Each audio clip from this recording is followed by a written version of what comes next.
जावं. गाडी क्रमांक 17617 तपोवन एक्सप्रेस मुंबई छत्रपती शिवाजी महाराज टर्मिनल पासून निघून मनमाड औरंगाबाद जालना त्या मार्गाने नांदेड या जाणारी प्लॅटफॉर्म क्रमांक 1 वर आली आहे. यात्रीगण कृपया ध्यान दें. गाड़ी संख्या 17617 तपोवन एक्सप्रेस मुंबई.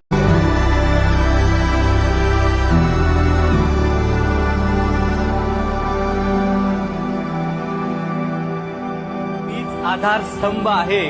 जणू ध्येयपूर्तीच्या युद्धाचा हा नवा आरंभ आहे. आणि खचलेल्या काळजाचा कुणी अंदाज बांधू नका. खचलेल्या काळजाचा कुणी अंदाज बांधू नका. हा माझा अंत नाही, हा नवीन अध्यायाचा प्रारंभ आहे.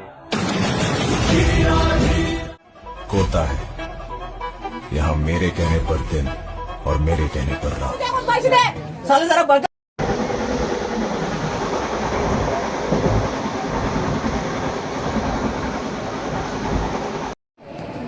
हाय गाईज, कशात तुम्ही मजेत ना? आपण पण मजेत आहोत. आणि आज आपण मुंबई नांदेड तपोवन एक्सप्रेसने प्रवास करत असताना या ट्रेनमध्ये बाहेरचे वेंडर्स येऊन जे विकतात आणि त्यामध्ये किडे आणि किडे निघाले, आळ्या निघाल्या आणि त्या महिलाला बोलण्याची पद्धत तिची बरोबर नव्हती आणि एकदम घाणेरडं पण त्याला आम्ही बाहेरून आणून विकतो. तर बघा कसं वाटतं या ट्रेनमध्ये घेणारे कुठलंच जे आपल्या जीवनाशी खेळतात, आपण अन्न वस्तू घेतो त्या गोष्टीवरती काहीतरी चाप बसलं पाहिजे आणि बाहेरच्या वेंडर्सला कंपल्सरी ट्रेनमध्ये येऊन द्यायला नाही पाहिजे आणि कुठल्या वस्तू विकल्या नाही पाहिजे. त्यांच्यावर कारवाई झाली पाहिजे आणि वेंडर्सला लोकल ट्रेनमध्ये प्रवास करत असताना कुठल्या गोष्टी कुंडवू नये, त्यांच्यावर कारवाई करा आणि त्यांचं सगळं बंद करा. फक्त गाडीला कॅन्टीन असली पाहिजे. आपण मुंबई नांदेड तपोवन एक्सप्रेसवरती प्रवास करत असताना त्या गोष्टी आपल्याला काय भेटल्या आणि ज्यांच्या ताटामध्ये त्या किड्या आणि आळ्या निघाल्यात आपण त्याची संवाद साधूया आणि बोलूया. तुम्ही कुठून बसले होते? तुम्ही ठाण्याहून बसले आणि कसारा दरम्यानमध्ये येताना ट्रेनमध्ये वेंडर्स काहीतरी विकायला आले ते घेऊन. त्यामध्ये पोहे होते, शिरा होता, उपमा होता आणि त्यांच्या आता प्लेटमध्ये 50 रुपये प्लेटने त्यांनी विकत घेतली आणि त्याच्यामध्ये या गोष्टी निघाल्या. तर अगर कोणाचे जीवन घेणे हे अन्न एक गोष्टीमध्ये काय पण टाकायचं आणि कोणी ते घ्यायचं, तर या लोकल ट्रेनमध्ये जे प्रायव्हेट वेंडर येऊन ते अन्न विक्री करत ना त्यांच्यावर चाप लागल्या पाहिजे आणि त्यांच्या हर एक गोष्टी बंद झाल्या पाहिजे. हे फक्त रेल्वे गव्हर्नमेंटमध्ये असणाऱ्या लोकांनीच ते विकायला हवं. हे कायद्यामध्ये असूनसुद्धा हे बाहेर येतात आणि ते करतात. यांना ट्रेनमध्ये चढण्यासाठी परवानगी कोण देतं? आणि अगर ट्रेनमध्ये चढत असताना ते तिकीट असतं त्यांच्याकडे पास असतो का? मग ते अन्न विकत असताना त्यांच्यावरती काय कारवाई होत नाही? आपण याशी जर बोलूया. तर दाखवा बरं तुमचा व्हिडिओ. तो त्यांच्याकडे जो ओरिजिनल व्हिडिओ आहे तो दिसत नाही झाला तर आपण त्या चमच्यामध्ये आपण हा व्हिडिओ यांच्याकडून घेऊया आणि आपण आपल्या चॅनलवर तिकडे सोडणार आहोत. की फॅमिली असं करत असताना अगर त्या जीवाशी खेळण्यासारखं काय घेऊन अगर पॉयझन फूड पॉयझन काय झालं त्याच्यावर जबाबदार कोण? तसंच या महिला पण सुद्धा होत्या. या महिलांनी सुद्धा तिकडून घेतलं होतं आणि त्यांना त्यांच्या जेवणामध्ये आळ्याकडे निघाले होते. चला असं नवीन नवीन व्हिडिओ भेटूया.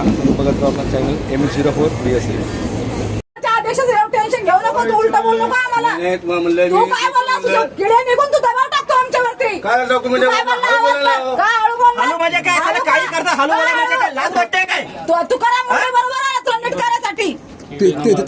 आम्ही बाहेर टाकून पण ठेवले बघा. मी व्हिडिओ काढला फोटो. हे थोडी चालणार. आशीर्वादचे नाटक मीठ नाही त्याच्यामुळे पैसे घेताना बरोबर घेता पैसे एवढे म्हणून चेक करायला नको का? लोकांना कसंही द्यायचं का? आम्ही विकणार आहे मॅनेजरला बरोबर चाय मध्ये पण मिलावट करत असणार. हे लोक काय भरोसा यांचा? अरे 50 रुपये घेतात त्याबरोबर वस्तू पण पाहिजे ना तशी. 50 रुपयामध्ये 10-15 पोहे खाणार. त्यांनी अर्धे पोहे फेकले. मी फेकलेच मी ते अरे बाबा मी पण दोन बॉक्स फेकून दिले. पण मी काय बोललो नाही. मग तुमचं काम काय? तुमचं काम काय? लोकांना विकणं नाही विकायचं. तू विकतोस ना, तू किड्यावाला विकतोस आणि किड्यावाला वस्तू द्यायची. तुम्हाला म्हणतो की गपरा सुसुक करून राहिला निघून तर निघून. तुकाराम मुंडे साहेब बरोबर नीट करा. तुकाराम मुंडे साहेब या लोकांना सगळं नीट करा. किडे बिडे सगळं पाठवतात त्या मुलांना खायला. खेळ करतात त्या ट्रेन मध्ये. हे साले बिस्लेरी विकतात 15 रुपये, साले 20 रुपये घेतात. पैसे घेऊ नका परत, पैसे जा तुमच्या मेहनतीच्यात घ्या, पण हे असं करू नाही नका. नाही नाही नाही, इकडे आणा, फेकलं पण इकडे आणा. कसं ना घेणार बरोबर. तुम्हाला मुंडे शाळावर सगळीकडे आले, ते बघायचं नाही, खाली तिकडे बघायचं. पोहे गरम गरम थंडेगार आणि मिलावट केलं नाही काय. ना, साले फोबेत थंड आणि ओरडतोय गरम गरम. टीचरला बोला. या लोकांना लाज वाटत नाही. मीठ पण नाही त्याच्यामध्ये. हळद आणि मिरची साले लोकं पिकावून बोलत नाही, आणलंय. त्याचा फायदा घेतात. कोण साहेब आहे तुमचा?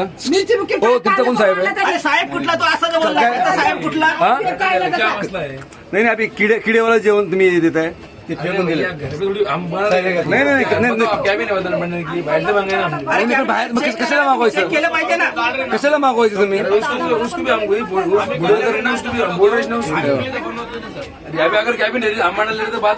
तसं नाही ना, तुम्ही अगर पैसे घेते आणि तुम्ही गोष्ट देत नाही हे म्हणतात काय मॅनेजर आहे त्यांची बोलणं हे पण असंच बोलतात. सोडू नका. नाही मागायचा बाहेरून माल. बाहेर येणार म्हणजे तो चेक करायला नको. हा केलं पाहिजे, लोकांना द्यायचं आहे, केलं पाहिजे. अन्न आहे ते, अन्न आहे, चेक केलं पाहिजे. चेक करणे का लोकांचे जीवाशी खेळणार का तुम्ही? मग त्यात अगर पॉइझन असेल कोण मेलं काय फूड पॉइझन झालं तर जबाबदार कोण? लोक बोलत नाही म्हणून ते त्यांचं तसं पण चाललंय. कसं पण देतात. हे तपोवन एक्सप्रेस आज 9/8/2026 रोजी सकाळी निघालेली तपोवन गाडी कसर स्टेशनमध्ये आल्यानंतर ही कंडिशन. बाहेरचे वेंडर असे विकतात.